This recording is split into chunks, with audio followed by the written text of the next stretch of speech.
자, 예루살렘 사역 이제 두 번째 시간입니다. 공생애에서 예수님의 그 예루살렘 사역을 거의 반 이상을 다루고 있기 때문에 우리는 예루살렘 사역을 2시간에 걸쳐서 다루긴 하지만 성경에서는 너무 중요시 여기는 부분이다 하는 것들을 염두에 두고 오늘 말씀을 함께 보기를 원합니다. 자, 예루살렘 사역에서 먼저 예수님께서 십자가의 길을 가는 길들을 가겠습니다. 지난 시간까지 우리 목요일 시간이 지나고 이제 금요일 시간이 왔는데요. 금요일 날 예수님께서는 십자가를 지고 가는데 여기 채찍질 교회에서부터 성묘교회라고 하는 교회까지가 갑니다. 자, 앞에 보면 여기가 채찍질 교회고 이쪽이 성묘교회인데요. 여기까지 거리를 직선 거리는 한 400m 밖에 안 돼요. 그런데 워낙 이렇게 꼬불탕꼬불탕 가다 보니까 여기가 제가 재보니까 한 800m 정도 됩니다. 800m 정도 되는 그 거리를 많이 이렇게 걸으면은 한 1km 가까이 되는데 그 부분들을 함께 걷는다 이렇게 생각하시면 되겠고요. 자, 우리 이 시간 동안 특별히 이제 지형을 하나 알려드릴게요. 여기가 그 안토니아 요새입니다. 안토니아 요새가 채찍질 교회하고 이 선곡교회가 같이 있다라고 생각하시면 됩니다. 이 채찍질 교회가 있는 이 앞에 안토니아 요새 남쪽 부분과 이쪽 북쪽 부분이 있는데 북쪽 여기 길이 지금 하나 나 있고요. 이 건물이었던 것들을 관통을 길이 해버린 거예요. 길을 해버리니까 이쪽에서 이 부분들은 채찍질 교회하고 선곡교회가 같이 있고 이쪽에는 시작을 했던 안토니아 요새 첫 부분인 지금은 학교가 있어요. 학교. 아랍인 남학생 학교인데요. 여기서부터 1초소가 시작되고 이제 채찍질에서 2초소가 이제 시작을 된다고 보시면 되겠습니다. 그리고 여기서부터 시작을 해갖고 그 다음에 내려갑니다. 이게 좀 내려가요. 이게 언덕을 내려가요. 그러다가 여기가 뭐냐면 중앙골짜기입니다. 중앙골짜기에서 쓰러지는 사건과 또 마리아 만나는 사건, 구레네 시몬 만나는 사건. 그 다음에 이제 여기서 올라가는 거예요. 올라가면서 베로니카를 만나고 그 다음에 또 한 번 쓰러지시고 예루살렘의 딸들아 하면서 여인들을 만나는 장면이고 여기서는 이제 옆으로 갑니다. 옆으로 갔다가 가는 길에 원래는 이렇게 가야 되는데 여기 집들이 많이 만들어지면서 이쪽을 못 가니까 이렇게 가고 다시 나와야 돼요.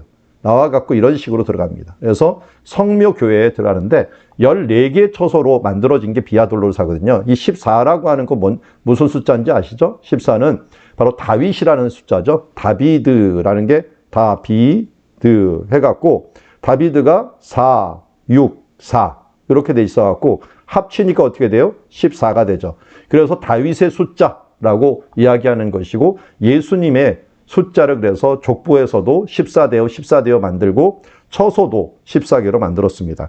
이것은 십자군 시대 때 만들었기 때문에요. 어떻게 보면은 이 부분들에 대해서 정확하게 여기다라고 하는 건 할 수가 없고요. 우리가 확실한 것들은 여기 1, 2초소는 성경에 나오는 거고 구레네 시몬 나오는 거고요. 그리고 예루살렘의 딸들아 8초소 나오는 거고요. 그 다음에 10에서부터 14초소까지는 나옵니다. 그리고 10은 예수님이 이제 그 옷을 재빈하는 장소고 11초소는 예수님을 못 박은 장소고 12초소는 십자가에 달린 장소고 13초소는 예수님이 내려진 장소고 14초는 예수님이 무덤에 간 장소예요. 그러니까 10에서 14까지는 좀 복잡한데 이 교회 안에 다 있게 돼요. 교회 안에 있게 되니까 14초선을 미리 알아두는 게 좋은 거는요. 천주교인들 같은 경우는 이 14초선을 가기 위해서 성지순례를 할 정도로 이 천주교에서는 이 노래가 굉장히 의미가 있고 하나하나 방문하는 게 그들은 정말 성지순례다라고 생각을 하고 있기 때문에 그렇습니다. 자, 먼저 1초소, 2초소는 모두 의미 있는 장소니까요. 앞에 이게 들어가는 앞에 요 집이 그 학교예요. 학교 이제 마당에서부터 이제 시작을 하는 게 바로 이제 1초소인데요. 재판을 받은 장소죠. 그래서 빌라도가 이 말을 듣고 예수를 끌어 돌을 깐 뜰 히브리 말로 가바다라 있는 재판석에 앉아 있더라라고 했는데 그래서 요 옆에 가게 이름이 있어요. 여기 가게가 있는데 가게 이름이 안토니아 폴트레스라고 하는 말을 쓰는 게 첫 번째 장소다 이렇게 얘기를 합니다. 첫 번째 장소에서 비아 돌로로사를 시작하는 집이고요. 이 금요일마다 한 번씩 열어요. 금요일 날은 여기가 학교가 아랍인들은 휴일이기 때문에 이때 금요일 날 여기서 십자가를 지고 이제 신부들이 시작을 하는 그런 날이 있게 됩니다. 자, 그리고 이 처소가 되면은 이제 채찍을 예수님께서 맞으시는데요. 맞아갖고 채찍질 교회와 그리고 가시면류관 교회가 있습니다. 그래서 여기 보면은 이 지붕인데요. 지붕에 가시면류관이 있고 또 이 옆에서 그걸 또 팔아요. 이 가시면류관 팔고 예수님의 채찍질이 맞은 부분인데요. 일부러 이제 빌라도가 채찍질을 때려갖고 사람들에게 어떻게 보면 불쌍히 여기게 만들려고 했죠. 빌라도는 예수님을 한번 3번 정도 놓으려고 해요. 첫 번째는 헤롯한테 보내려고 했고요. 두 번째는 바라바를 갖다가 내놓고서 흥정을 하려고 했고요. 세 번째가 이제 뭐냐면은 이렇게 때려갖고 사람들에게 너희 왕이 이 정도밖에 안 되는데 뭘 이렇게 죽이려고 하느냐 하면서 불쌍히 여기려고 했던 모습을 보게 됩니다. 그렇지만 이 사람들이 이것을 거부하면서 예수님께서 채찍질하고 십자가에 못 박혀 넘어주는 사건이고, 그러니까 예수님을 선고하고 넘겨주는 장소가 모두 이 처소에 해당하다 하는 것을 알 수가 있습니다. 자, 이렇게 옛날 십자가 달리기 전에 이렇게 채찍질을 했는데 이 동물뼈라든지 이런 쇠 같은 것들을 해갖고요, 한번 때리면 그야말로 모든 살이 다 벗겨질 정도로 대단했습니다. 어떻게 보면 저는 이 부분이 예수님이 십자가에 달리기 전에 양이 그야말로 양 털을 벗기듯이 온 피부가 다 벗겨지는 그런 형을 받았고, 이것 때문에 더욱더 힘이 약해져서 걸을 수 없는 상황이 되었다라고 하는 것을 알 수가 있습니다. 그래서 이 처소에서 시작을 해갖고 원래 이제 언덕을 한번 내려옵니다. 그래서 중앙골짜기라고 알려져 있는 그쪽으로 내려와서 그곳에서 내려오자마자 십자가를 지고 가다 보니까 쓰러져요. 그러니까 어떤 사람들은 이렇게 십자가를 지지만 어떤 사람은 이것만 졌다라고 하는 사람들이 있어요. 이것만 해도 굉장히 힘든 부분이에요. 그래서 예수라는 영화 보면, 옛날에 만든 영화 보면 이것만 지고 가는 것을 봅니다. 이거에 들기에는 200kg가 넘기 때문에 이런 것들은 들기가 좀 힘들어요. 그러니까 이거를 들었다 하는 게 난데, 여기 제가 있을 때 뭐 아랍인 신부가 저하고 성경 문화를 저한테 가르쳐 줬는데, 그때 얘기하더라고. 이게 뭔 줄 아느냐 하면서 그 당시에 제일 많이 썼던 문빗장이다. 문빗장을 갖다가 이 예수님이 지고 간 거나 마찬가지다. 그러면서 은유적으로 이 부분들을 해석을 해주더라고요. 예수님께서 문빗장을 지고 십자가에 달려 죽으심으로 우리에게 문을 열어주셨다. 하늘문을 열어주셨다라고 하는 의미로 이 십자가를 해석하는 것도 들었습니다. 3처소는 일단은 성경에 안 나옵니다. 쓰러지셨다는 말은 나오질 않고요. 그 옆에, 여기 옆부분 있죠. 이 옆에는 바로 이 장소가 돼요. 4처소예요. 그러니까 3처소 이렇게 기역자로 딱 꺾으면 오른쪽에 바로 이 4처소가 나오는데요. 4처소는 예수님이 마리아를 만났다라고 하는 장소로 그냥 전통적으로 알려져 있는 거예요. 이거는 전통이지 또 성경에 나와 있는 건 아니고요. 그래서 각 지역마다 요새는 이거 뭐 2020년에 갔더니 만들어 놨더라고요. 그러니까 2019년에서 20년 사이에 만든 것 같아요. 그래서 이런 식으로 만나는 장면들, 조각품을 여기 있는 3번 지역도 만들고, 이렇게 여기 있는 3번 지역 있죠? 3번 지역도 만들고, 그리고 4번 지역도 이렇게 만들어 놓은 것을 보게 됩니다. 자, 5번, 3, 4, 5는 같이 그 중앙골짜기 있는 곳에 있는 곳이에요. 거기에서 이제 5번 처소는 성경에 나오는 곳이죠. 성경에서 마가복음 15장 21절에면 마침 알렉산더와 루포의 아버지 구레네 사람 시몬, 구레네, 지금의 이제 리비아 쪽에 있는 장소인데, 이 구레네 시몬이 있는데, 이 구레네는 이집트보다도 더 아프리카 쪽이니까요. 이 사람이 한마디로 6월절에 순례차 왔는데 그의 이름을 얘기하는 것들을 주목해 볼 수가 있어요. 이 루포라는 사람이 어디에 나오느냐? 로마서 16장 13절에 보니까 내가 주 안에서 택하심을 받은 루포라는 일이 나옵니다. 루포. 그리고 그의 어머니에게 문안하라. 그의 어머니는 곧 내 어머니라 하는 것을 보면은 이 구레네 사람 시몬이 이때 십자가를 지고 이 가정이 예수 그리스도를 믿는 가정으로 변화되었다 하는 것들을 우리는 알 수가 있습니다. 그처럼 여기에서 예수님을 이제 만난 그 장면이 나오는데, 이 장면이 억지로 길을 가던 구레네 사람 시몬이 십자가를 졌을지 모르지만, 그러나 이 일들을 통하여서 하나님께서 정말 놀랍게 이 시몬의 집안을 변화시켰다 하는 것들을 우리가 알 수가 있고요. 여기 좀 그림에서 예수님이 같이 지고 가면서 손을 짚는 장면을 그려 놓았는데, 그 짚는 장면, 이 왼쪽에 또 이렇게 바위가 하나가 있어 갖고요. 그 바위 같은 곳에 예수님이 손이 놓여졌다 그래서 여기 보면 손 모양이 보이죠. 손 모양이 보이는데 이 모양이 예수님의 손이다라고 이제 전통적으로 알려지고 있는 것 중에 하나입니다. 이제 여기서부터는 올라가는 오르막길이 됩니다. 이거 오르막길이니까 도저히 못 올라갈 것 같으니까 지금 구레네 시몬과 함께 올라갈 수 있도록 만들어 준 겁니다. 자, 그래서 이제 올라가는 그 중간 정도에 누구를 만났느냐? 여기 베로니카 여인이라고 하는 여인이 이제 예수님이 너무 힘드시고 그러니까 이 천을 가지고 예수님의 얼굴을 닦아 주었다. 그래서 뭐 예수님의 형상이 남았다. 뭐 이렇게 얘기를 하는데요. 뭐 그거는 알 수가 없는 거고요. 어쨌든 전통적으로 베로니카라고 하는 여인이 성인이 됐는데 그 이유 중에 하나는 예수님을 만나서 십자가 지고 가는 예수님을 그를 위로해주고 힘을 줬다 그래서 이렇게 얘기하고 있고요.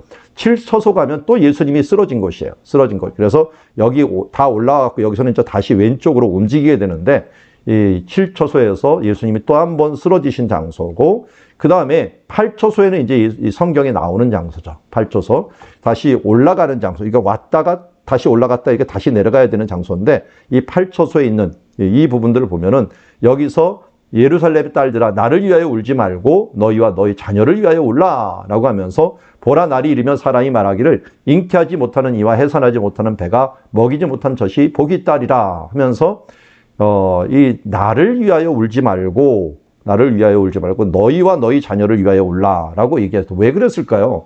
여기 보니까 앞으로 오는 그 날이 정말 험한 날이기 때문에 지금 내가 너희를 위하여 이렇게 고난을 받지만 어떻게 보면 예수님은 자기가 고난받는데도 다른 사람들이 고난받는 부분들에 대해서 미리 알아보면서 고민하고 참 그들에게 위로를 해줬던 모습을 보게 됩니다. 이런 모습들을 보면 참으로 예수님이 또 다른 사람들에 대해서 어려운 사람들에 대해서 얼마나 긍휼의 마음을 가지고 있었는가. 자기도 참지 못하는데 남을 위해 참기 위해서 기도해주는 모습을 보게 됩니다. 그래서 여기 보면은 예수님께서 여인들을 위로하고 그의 자녀들을 위로했다라는 걸 알 수가 있고요. 아니나 다를까 예수님이 죽으신 뒤에 40년 뒤에는 예루살렘이 멸망해 갖고 그들이 정말 무참하게 100만 명가량이 죽으면서 이 지역이 짓밟히게 되는 것들을 보게 됩니다. 자, 이렇게 여인들에게 위해서 기도했고요. 그 다음에 이제 9처소는 또 한 번 올라가서 이제 쓰러지는 장면입니다. 원래 9처소에, 이 9처소에 오면은 여기서 바로 이쪽이면 여기가 골고다 언덕이고요. 요 넘어서 더 큰 돔이 있는데 그게 이제 무덤입니다. 무덤이 위에서 보면 두 개의 큰 돔이 보이는데 요 부분들을 우리가 볼 수가 있습니다. 그런데 여기 이제는 뭐 옛날에는 이쪽으로 해갖고 들어가는 길이 있었어요. 왜냐면 여기가 그 이집트 콥트 교회에서 하는 건데 콥트 교회에서 이제 통로를 막아놔갖고 다시 여기서 왔다가 다시 나가야 돼요. 다시 나가야 되는 그런 좀 불편함이 있는데 어쨌든 예전에는 이쪽으로 직접 가는 길이 있었을 것이다 라고 하는 걸 알 수 있는데 이게 이제 9번째 처소로 예수님께서 쓰러지신 장소다 이렇게 얘기를 하고 있고요. 그리고 원래는 제가 있는 몸 있는 이쪽에서 이렇게 나오는 콥틱 교회에서 나오는 길이 있습니다. 길이 있는데 이게 뭐 이제 한 5년, 3, 4년 전까지는 이쪽으로 나왔는데 이제 못 나오게 만들어 갖고 삥 돌아 갖고 이쪽을 오는 바람에 우리 이 앞에 서 갖고 보는데 이 앞에 서 갖고 쳐다보면은 요 화살표 있는 이죠. 요 부분 있죠. 이게 이제 예수님의 옷을 제비 뽑았던 장소로 알려지고 있습니다. 이제 군인들이 이것을 찢지 말고 누가 얻나 제비를 뽑자 했고 이것이 성경에 그들이 내 옷을 나누고 내 옷을 제비 뽑나이다 한 것을 응하게 하려 하심이라 하는 것들을 응하게 했다라고 말하고 있습니다. 예수님의 옷은 대단한 것은 아니었는데도 불구하고 사람들이 정말 이 작은 것 하나 이제 전리품으로 챙기려고 했던 것을 보게 됩니다. 어쨌든 겉옷이라고 하는 의미에서는 굉장히 중요한 옷이라고 할 수가 있죠. 자, 이게 이제 10처소고 여기 들어가자마자 오른쪽으로 올라가면 이 위에가 이 골고다 언덕입니다. 골고다 언덕. 그러니까 2층이 있는데 2층이 안에 들어가면 골고다 언덕입니다. 골고다 언덕으로 딱 계단 위로 올라가자마자 오른쪽을 쳐다보면 이게 나와요. 이게 이 예수님의 십자가가 어떤 의미가 있는가 하는 것들을 이 십자군 시대부터 지금 만들어 놓은 거예요. 그게 뭐냐면 아브라함이 이삭을 드리는 사건이 뭐예요? 여호와 이레죠, 이레. 하나님께서 보여주실 것이다 라고 했는데 그게 왼쪽에 예수님의 십자가에 못 박는 사건과 같이 연결이 되어 있어요. 그래서 여기가 이제 11초소인데 예수님께서 십자가에 못 박히는 이 장면이 결국은 하나님께서 준비했는데 뭘 준비한 거예요? 이 예수님의 모습이 어떻게 보면 이것과 연결이 되는 거죠.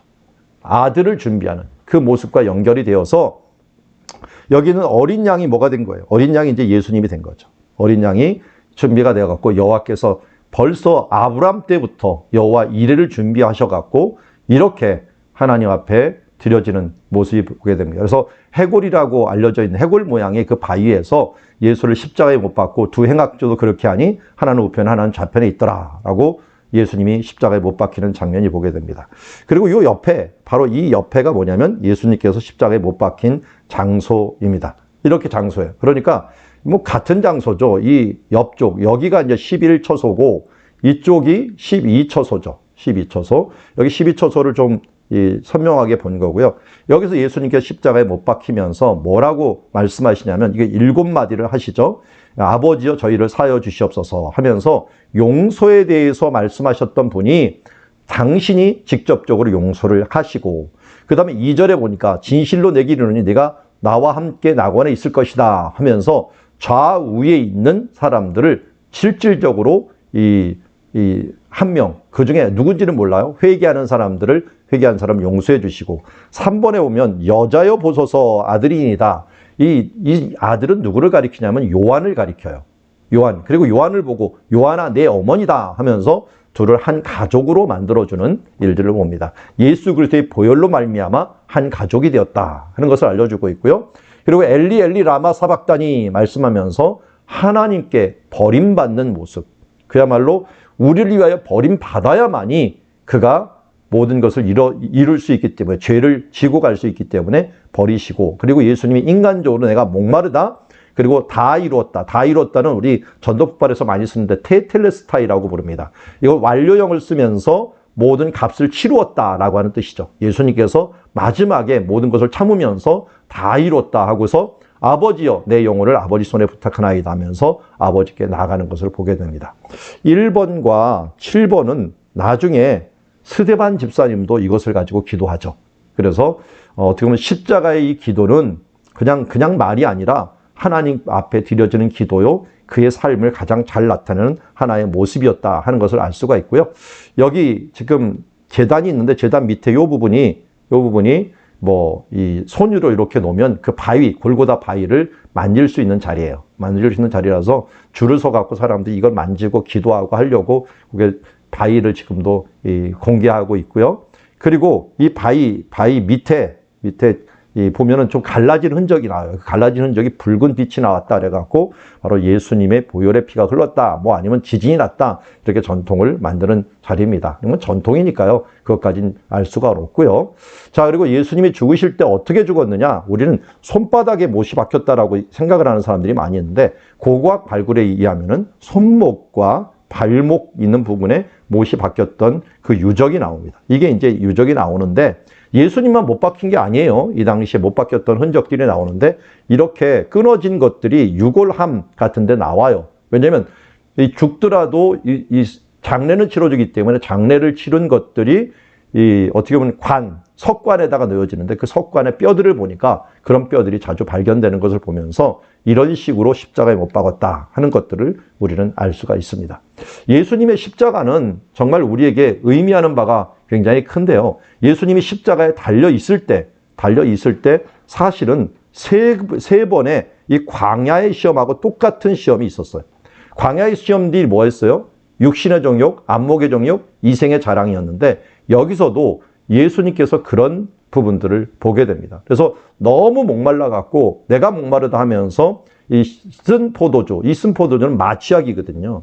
근데 이 쓸개탄 쓴 포도주를 먹으면서 예수님이 그것을 마취를 해보려고 했는데 예수님이 거절했어요. 육신의 정욕에 대해서 거절했고 그리고 사람들이 뭐라 그랬냐? 바로 이스라엘 왕 하면서 지금 내려와서 보고 믿게 할지어다 하면서 어떻게 보면 안목의 정욕을 이야기했고 그리고 또 여기 있는 다른 지도자들까지 얘기해갖고 이생의 자랑에 대한 부분을 한번 해봐라 라고 하면서 세 가지의 시험을 끝까지 또 참으셨던 것을 보게 됩니다. 그래서 광야의 시험을 1차로 통과하시고 십자가상의 시험을 통과하심으로 말미암아 결국은 우리에게 인간이 해결하지 못했던 이 부분들을 온전히 해결함으로 말미암아 예수의 이름으로 우리가 십자가의 능력으로 이길 수 있도록 해주었다라는 것을 알려주고 있습니다.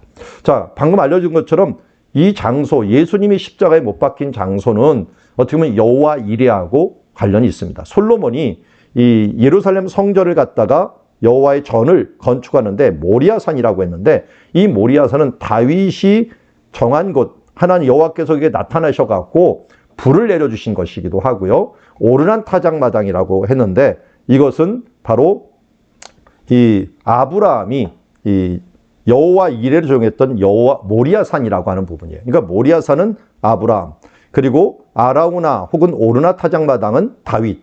아브라함과 다윗의 전통에 있는 그곳에 바로 성전을 세운 거죠. 성전을 세워갖고 예수님께서 이곳에 와서 죽으신 것입니다. 그러니까 잘 보면은 아브라함이라고 하는 부분들에 있어서는 뭘 알려주고 있어요? 아들이라는 거예요. 아들. 아들을 주신다라고 하는 것들을 예표하고 있고, 다윗이라고 하는 것들 우리 배웠지만 이미 속전이라고 하는 부분들이 있어요. 인구조사할 때 생명의 속전을 드려야 되는데 속전을 안 드리다가 했기 때문에 바로 다윗을 통해서는 내 아들을 줄 것이라고 하는 여호와 이레를 보여줬고요. 속전을 통해서는 예수님이 왜 죽으시느냐 하는 부분들을 보여준 장소입니다. 그곳에 바로 이 여호와의 전에 바로 솔로몬이 하나님의 성전을 지었고, 성전 대신 예수 그리스도께서 이 땅에 오셔서 아들로 우리의 생명의 속전을 치르기 위하여 바로 그 장소에서 죽으셨다라고 하는 것들을 우리에게 알려주고 있습니다. 자, 그런데 뭐 솔직히 말해갖고 정확히 예수님이 죽은 장소가 여호와 이레 모리아산이냐 라고 얘기하면 아니다 라고 얘기할 수가 있어요. 모리아산은 바로 여기예요. 여기가 성전입니다. 성전. 성전 있는 곳이 모리아산이고 여호와 이레고 바로 아라우나 타작마당이에요. 예수님이 죽은 것은 이 밖이에요. 밖이에요. 그럼 이걸 어떻게 해결할 것이냐? 근데 여러분 히브리어에서요, 완료형과 미완료형이라는 게 있죠. 히브리어에 완료형과 미완료형이 있는데 예수님께서 어디서 죽었느냐 하는 것을 유대인 입장에서 보면 완료가 결정된 곳이 죽으신 장소예요. 그 결정된 곳이 어디냐? 여기 공회예요. 공회이기 때문에 예수님이 1차적으로 죽은 것은 공회에서 죽습니다.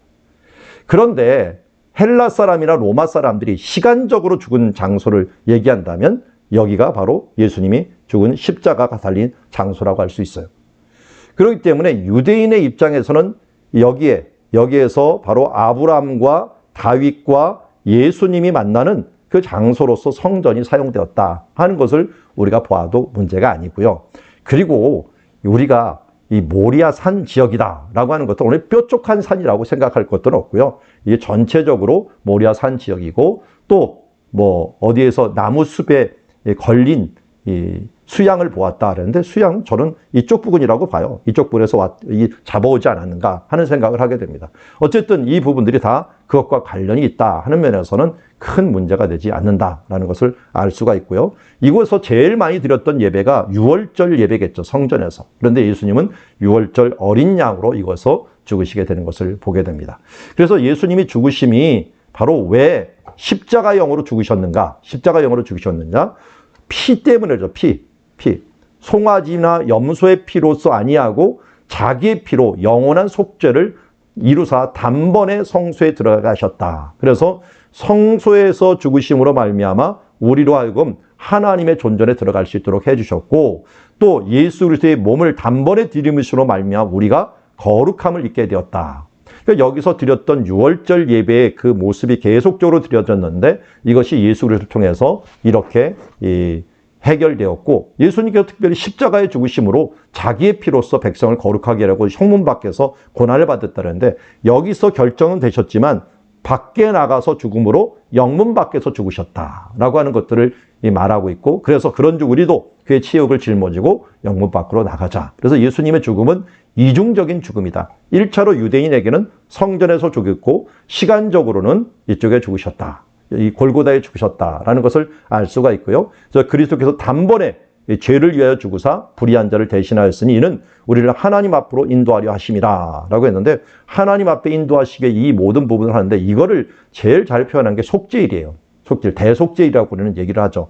염소 2마리를 가져와서 하나는 어디로 가요? 하나는 아사셋이라는 산 위로 가져가갖고 거기에서 또 놔줍니다. 어떻게 놔줘? 낭떠러지에 놔주는 거예요. 놔주면 그 염소가 죽으면서 우리 모든 이스라엘 백성들의 1년의 죄를 다 짊어지고 죽어가고요. 그리고 또 하나 염소는 어떻게 됩니까? 이 피를 가지고서 어디로 가져가요? 이 위에 있는 이 지성소로 가져가갖고 여기에다가 위에다 뿌립니다. 7번을 뿌리고 위로 7번, 아래로 7번 뿌려갖고 속죄를 하죠. 왜 여기다 피를 뿌릴까요? 그것은 이 천사들 때문이에요. 천사들이 뭘 지금 쳐다보냐면 이 언약궤를 쳐다봐요. 언약궤의 모습을 보면서 이 언약궤의 명령을 잘 지켰느냐 안 지켰느냐 하는 부분들을 바라보게 되죠. 그러면 언약이라고 하는 건 뭡니까? 여기가 하나님의 것, 인간의 것, 잘 지키면 어떻게 되는 거예요? 성사가 되지만 잘못 지키면 파기가 되는 거거든요. 그런데 여기에 있는 법을 예수님이 말씀하시기를 뭐라고 합니까? 사람이 마음으로만 범죄해도 다 죄를 범한 것이라 했죠. 뭐 간음하는 자, 여자를 피고 음욕을 품은 자, 이게 어떻게 보면 욕을 한 번 한 거 살인한 자, 이렇게 얘기하면 그런 것에 의하면 언약을 지킬 사람이 없어요. 언약을 깰 수밖에 없어요. 그러다 보니까 뭐냐면 피를 바르는 거죠. 왜 피를 바릅니까? 여기다가 유월절을 만들기 위해서. 피를 바르면 넘어가는 거예요.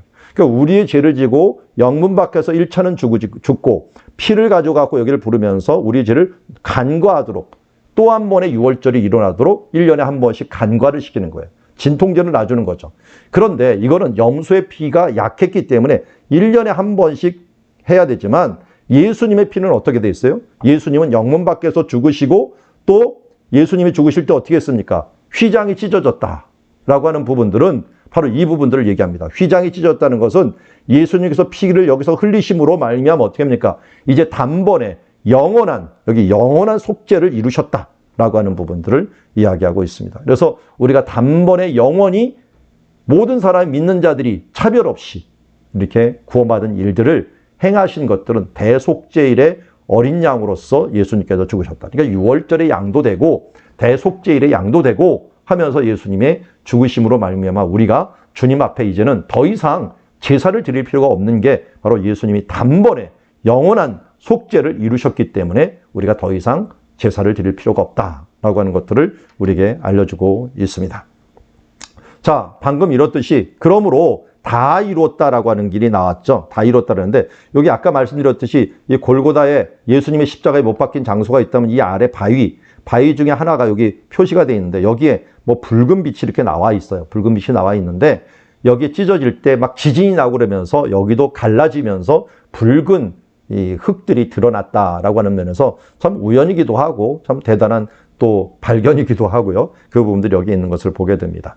자, 그리고 이제 예수님을 죽인 사람들을 자꾸만 유대인이라고 얘기하는데요.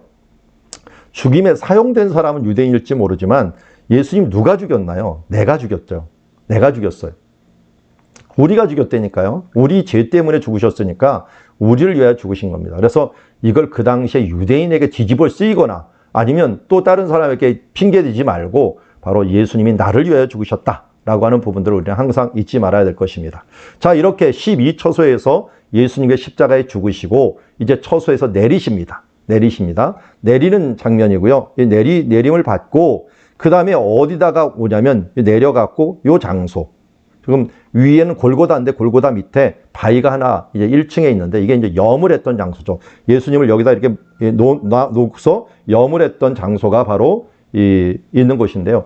여기에서 놓였던 이 장소에서 바로 이 13처소를 만들게 됩니다. 그래서 지금도 뭐 오면은 여기다 막 기름을 붓고 뭐 얼굴에 키스를 하고 하는 사람들이 굉장히 많이 있어요. 예수님이 바로 내리신 그 13처소이기 때문에요. 그리고 내리신 그 분을 바로 어디로 데려가느냐? 바로 여기 지금 가져가는 게 보이죠? 무덤으로 가집니다. 모든 장소는 무덤에서 딱 1년에 한 번, 하루에 모든 것을 끝내야 돼요. 하루에 모든 것을 끝내야 하기 때문에 지금 그 무덤으로 가져가는데 무덤이 있는 장소가 바로 여기 지금 대리석으로 만들어졌는데 무덤이 없어져 버렸어요. 예전에는 이렇게 무덤이 있었겠죠. 당연히 무덤이 있었고 바로 요셉이 만들어 놓은 무덤이 있었고 아리마대 요셉이 가져다가 세마포로 싸고 했던 장소가 있는데 지금은 없어졌어요. 이 발굴을 해보니까요. 여기 있던 그 장소 밑에를 한번 발굴해 보니까 신전이 나왔어요. 신전이 하드리안 황제 있죠. 하드리안 황제가 유대를 다 핍박을 하면서 그 바르코크바 반란이 있은 뒤에 하드리안 황제가 이곳을 뭘로 만드냐면 신전을 만들었어요. 비너스 신전. 이런 신전을 만들어 갖고 여기를 만들어 놨던 흔적이 발견이 되었어요. 그러니까 기독교를 박해하기 위해서 그걸 싹 밀어버린 거죠. 밀어버렸는데 원래는 이런 식으로 아리마대 요셉이 만들어 놓은 돌 무덤이 돌 침대가 있었고 그리고 이 옆에 이렇게 그 두는 장소가 석관을 두는 장소가 있었는데 지금은 그게 다 없어져 갖고 이제 대리석으로 정말 대신해서 만들어 놓은 멋진 무덤이 만들어져 있고 위에가 바로 그 돔이 지금 있는 모습을 보게 됩니다. 자, 예수님의 무덤이 지금도 있지만 빈 무덤이요. 지금 아예 없어진 무덤. 차라리 박해해 갖고 없어졌기 때문에 이게 진짜 무덤이라는 걸 알 수가 있어요. 왜냐하면 사람들이 원래 박해하려면 그 장소를 없애버리잖아요. 근데 그 없애버린 장소가 이제 역설적으로 이 장소가 맞다라고 하는 것들을 알려지게 되었죠. 여기서 우리가 참 재미있는 것은 아리마대 요셉이 숨겨져 있었던 제자잖아요. 거기다 니고데모가 나중에 와갖고 또 침향 섞인 거 600근을 갖다 주잖아요. 이런 걸 보면은 참 대단한 부분들이 숨겨져 있었던 제자들이 드러나고 원래 있었던 제자들은 다 도망가 버리고 하는 부분들을 보게 됩니다. 마지막 때가 되면은 참 이런 일들이 많이 일어날 것이다 하는 생각을 가지게 됩니다. 그래서 세마포에 싸갖고 이런 무덤에 집어넣고요. 무덤에 갖고 여기다 세마포를 이렇게 올려놓습니다. 그래서 1년 동안 이 세마포에 있는 이 모습을 관이 없어요. 그래서 이때는 우리나라처럼 관이 없어요. 세마포를 올려놓은 다음에 1년 동안 썩은 다음에 뼈를 추려갖고 이렇게 놓는 거예요. 이걸 놓고서 이제 개인용으로 있는 이런 방에다가 이렇게 하나씩 집어넣습니다. 우리로 치자면 납골함이 있고 납골함을 넣는 이런 장소가 있다. 이렇게 생각하면 되겠고요. 단 뼈를 꺾으면 안 됩니다. 그래서 대퇴부에 있는 뼈 정도의 길이가 바로 이런 식으로 나오게 돼서 바로 예수님도 이렇게 했는데 예수님 이게 필요가 없었죠. 부활하셨으니까. 여기서 바로 부활하셨으니까 빈 무덤이 돼버린 것을 보게 됩니다. 돌을 굴렸다라고 하는 면에서는 아마 이렇게 둥그런 돌이었을 가능성이 있다. 어떤 저는 네모난 돌도 많이 있었는데요. 주로 네모난 돌이었어요. 90%가 네모난 돌이었고 동그란 돌들은 이렇게 조그맣게 있거나 많지는 않았는데 어떤 곳에서는 발견되는데 예수님은 아마 굴린다라는 표현 때문에 둥그런 돌이라고 추정을 하고 있습니다. 이때 가룟 유다가 예수님이 죽는 모습을 보면서 충격을 받은 거예요. 그래서 뭐라 하냐면 바로 불의의 삭수로 밭을 샀다라고 하는데 원래는 어떻게 했어요? 이것을 갖다가 제사장들한테 던져버리죠. 던져버리고 나 이거 못 받는다 하고서 던져버리고 여기가 이제 흰놈의 골짜기고 이것이 옛날에 나그네들이 있었던 토기장의 밭이죠. 토기장의 밭인데 이것을 갖다가 토기장의 밭을 사갖고 아겔다마라고 부르고 붉은 흙에 있는 그 땅으로서 아겔다마라 부르고 이곳에서 바로 이 가룟 유다가 죽은 장소를 여기를 만들어 놓은 걸 보입니다. 그러니까 가룟 유다는 여기에서 나무에 달려 죽으면서 밑으로 떨어져 죽어요. 떨어져 죽었는데 떨어져 죽은 시체를 갖다 여기다가 이제 수습을 해놓은 거죠. 근데 참 대단한 것은 이 떨어져 있는 이 장소가 가이 흰놈입니다. 가이 흰놈을 갖다가 합치면 게헨나가 돼요. 게헨나 합치면 게헨나고 되는데 가이가 골짜기고요. 이 흰놈의 아들들의 골짜기거든요. 이걸 합치면 게헨나가 되는데 이 게헨나가 나중에는 지옥이라는 말로 사용이 되었다 하는 면에서 이 몸도 지옥으로 영혼도 지옥으로 떨어져 죽은 사람이 바로 가룟 유다다. 잘 보면 배신한 사람들이 이렇게 죽는 모습을 보게 됩니다. 성경에서는 절대로 모세 스스로 자결하는 것은 하나님을 도전하는 행위로 봤기 때문에 생명을 가지신 하나님을 도전하는 행위로 봤기 때문에 그게 대부분 자살하는 사람이 없어요. 근데 우리 다윗을 배신했던 친구도 또 여기 있는 예수님을 배신했던 제자도 이렇게 목에 매어 갖고 죽는 모습을 보게 됩니다. 자, 부활하는 장면들 보겠는데요. 원래 예수님의 시체를 못 가져가기 위해서 이렇게 회를 치러놨어요. 회를 치러놓고 군명들까지 시켰는데 이 예수님의 이 부활 때 천사들이 나타나고 지진이 불고 이 사람들을 다 물리쳤기 때문에 이들이 도망가 버리죠. 그래서 큰 지진이 나면 주의 천사가 하늘에서부터 내려와 돌을 굴려내고 그 위에 앉았는데, 그런데 이미 뭐 군인들은 다 도망간 것 같아요. 그리고 천사가 여자들에게 말하여 이르되 너희는 무서워하지 말라. 십자가에 못 박히신 예수를 너희가 찾는 줄 내가 아노라 하면서 이제 이 돌을 굴려내고 그 위에 앉았다라고 하는 면에서는 이런 식으로도 앉아 있었을 것이다 라고 했고요. 이 군인들은 아마 여기 그려놓긴 했지만 도망갔을 확률이 높고요.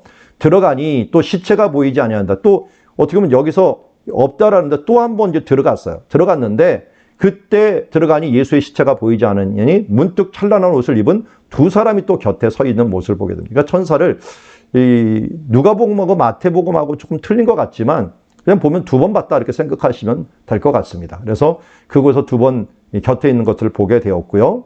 그리고 나서 이제 예수님의 부활하시는 장면들을 이 세 여자가 증언을 나중에 가서 제자들하고 하게 되죠. 그래서 예수님의 부활은 어떤 면에서 잠자는 자의 첫 열매가 되었고요. 예수님이 이 부활하신 날이 뭐예요? 초실절이에요. 초실절. 초실절이기 때문에 첫 열매가 되신 날이에요. 첫 열매. 그래서 첫 열매가 되신 일이고, 그리고 예수가 부활했으니 우리도 부활할 수 있다라고 하는 부분들을 우리에게 알려주고요. 그래서 그가 죽은 자 가운데 부활하여 능력으로 하나님의 아들이 된 것을 확정하셨다라고 했습니다. 이 하나님의 아들이 확정은 결국은 부활하심을 통하여 이루어졌다. 그래서 곧 우리 주 예수 그리스도시니라라고 말씀하고 있는 것을 보게 됩니다. 자, 지금 예수님이 부활했던 장소는 골고다도 있고요. 앞에 있는 것은 정원무덤이라는 것인데요. 정원무덤은 영국에서 이제 한 장군이 이곳이 골고다 모양으로 생겨갖고 이 부분들이 예수님 무덤이다라고 얘기를 했지만 고고학 발굴에 의하면 이것은 그 시대 것이 아니고 한 7세기 것, 그리고 7세기 것이면 그 전에 예수님 한참 전에 옛날에 사용되었던 무덤을 7세기에 어떻게 보면 사용했던 것이다 하는 것들을 이제 발굴적으로 알아내게 되었습니다. 자, 어쨌든 예수님이 지금 부활하셨다라고 하는 이 장면, 죽은 자 가운데 부활하셨다는 이 장면은 뭡니까? 부활이라고 하는 것들은 왜 일어났는가? 왜 부활이 일어났는가? 바로 죄의 삭은 사망이잖아요. 예수님께서 뭘 치르신 거예요? 죄의 삭을 치름으로 뭐가 없어진 거예요? 사망이 없어진 거예요. 그러니까 당연히 와야 되는 건 뭐예요? 부활이에요. 우리에게 영생이 와야 되는 거죠. 영생. 그래서 예수님이 죄를 해결했다라고 하는 증거 중에 하나가 바로 부활이라고 하는 증거다 하는 것들을 우리에게 알려주고 있습니다.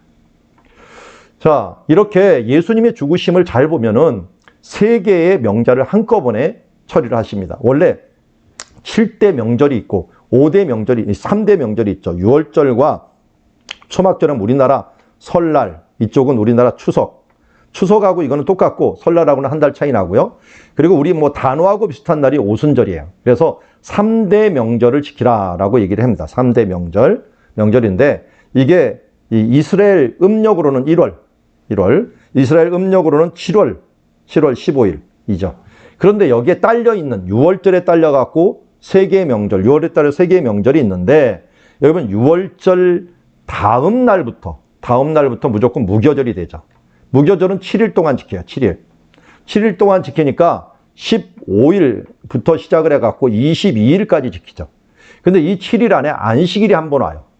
안식일이 오는데 이 안식 후 첫날이 초실절입니다. 초실절은 그러니까 요일로 지키는 날이에요. 요일. 물론 이 안에서 요일로 지키는 날이기 때문에 변화가 있습니다. 7일 안에서 변화가 있어요. 그리고 이 요일이 안식 후 첫날이 이제 우리는 주일이죠. 주일. 일요일입니다. 일요일 날 이때부터 계산을 해갖고 50일째 되는 날. 그러니까 77이 49니까 7주가 끝난 50일째 되는 날이 뭐예요? 바로 또다시 이 일요일이 됩니다. 주일이 됩니다. 그래서 이 날이 또 이 요일로 치자면 항상 안식 후 첫날이 되는 거예요. 오순절이. 50일째. 그래서 여기 보면 6월절부터 무교절, 초실절인데 다른 명절들은 날짜로 치는데 여기 초실절과 오순절은 날짜 안에 요일로 친다.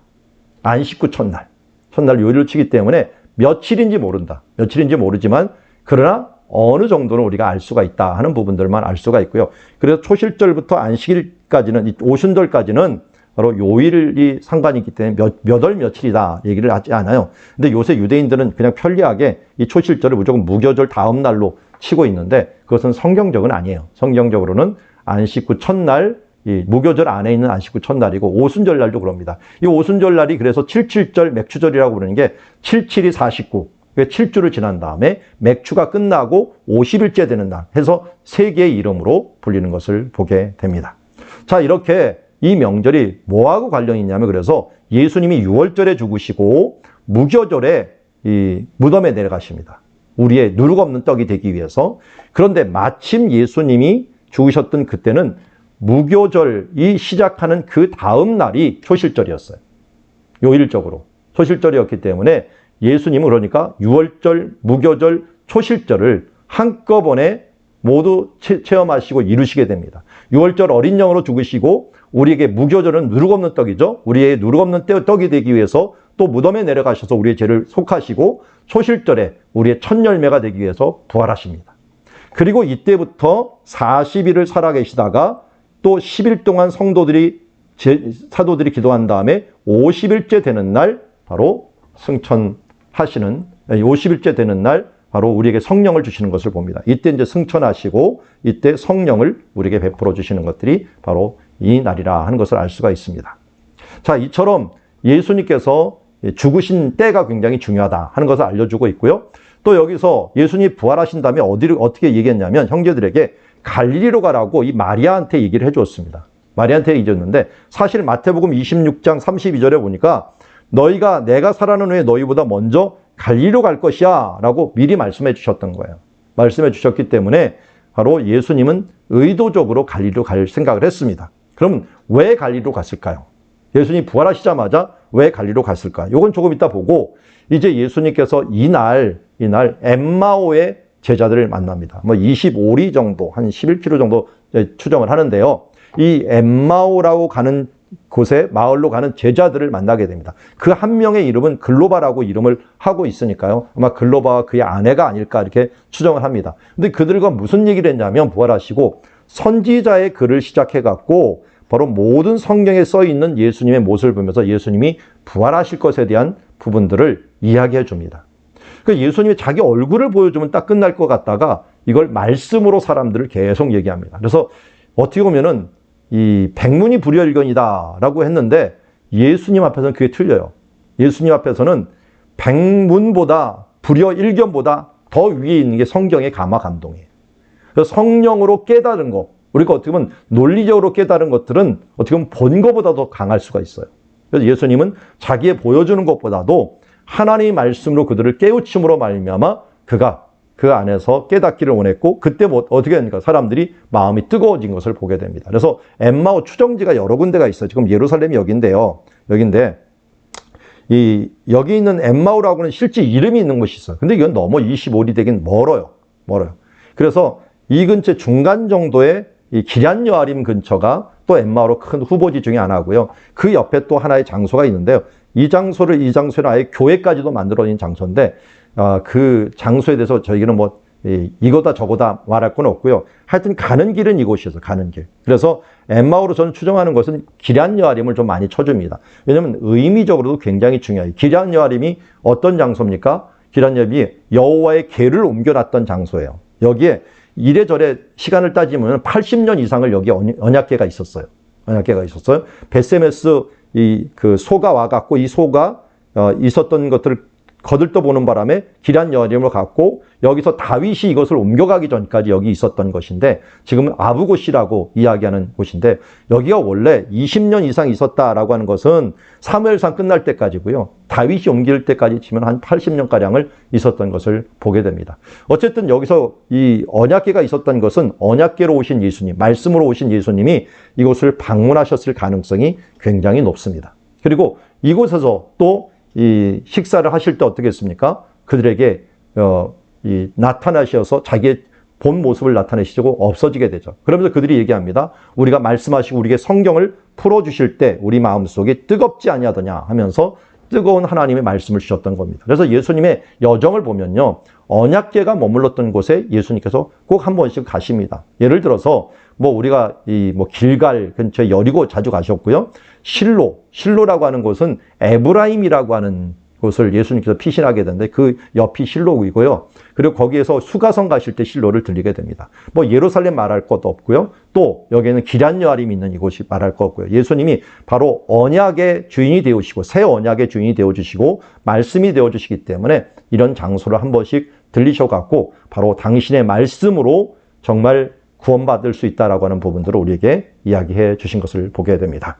자, 여기까지 우리가 예루살렘 앞부분을 보았고요. 이제 아까 보았던 예루살렘에서 갈릴리로 가라라고 했는데 우리 갈릴리로 가는 부분들이 어떻게 되었는가? 우리 그것은 다음 시간에 한번 보도록 하겠습니다.